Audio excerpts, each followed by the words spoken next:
I did a video about William Marshal yesterday, the longest serving knight in English history, but guess what? The longest serving knight needed a part 2, so here's part 2! So where I left off, it was 1167, and William was now a tournament champion in northern France. Remember, at this point in history, a third to half of France was under English control. Then William gets bored, so he heads back to England. He hadn't been back for a while, and now he was coming back with a lot of prestige, tournament money, and he seeks employment under the Earl of Salisbury, who coincidentally was an uncle on his mother's side. But he's come at a good time because a couple of French lords, the Lusignan family who ruled between Poitiers and Aquitaine, have staged a rebellion. So the infamously hot-tempered King Henry II calls his banners. And one of those bannermen is Earl Patrick of Salisbury. William's off to war in France! And it's during this conflict that the Earl of Salisbury is chosen to be part of the guarding retinue of the Queen of England, Eleanor of Aquitaine, who is also Duchess of Aquitaine. And one of the knights he selects?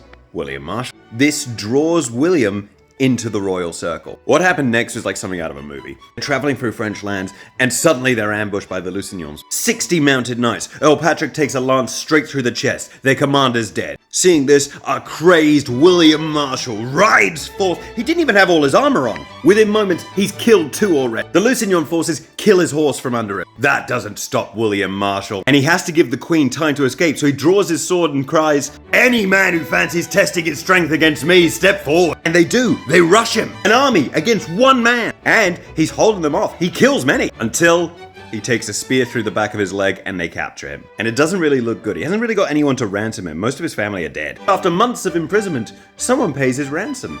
The Queen, Eleanor of Aquitaine. She was impressed by his valor and courage in aiding her escape. So she pays his ransom, which is something in itself because he was not an important man. And she takes him into her personal guard until the end of the rebellion. After the rebellion, they travel back to England, where Eleanor introduces William to King Henry and the king-in-waiting, young Henry. And she goes, "This man can fight. He should teach young Henry." This was an incredibly important position. He would be the tutor of arms to the next king of England. So he does. He spends the next 10 years teaching Henry everything he knows. But he's not just a teacher, they become friends. He's one of the prince's best mates. They hang out, they drink, they hunt together. They are nigh inseparable. Henry likes William. He's not a social climber like the rest of the court. He is a genuine man of honor and loyalty. But Henry has his own problems. Despite having the title of essentially co-king, he's not got the power of a king. Because his dad, Henry II,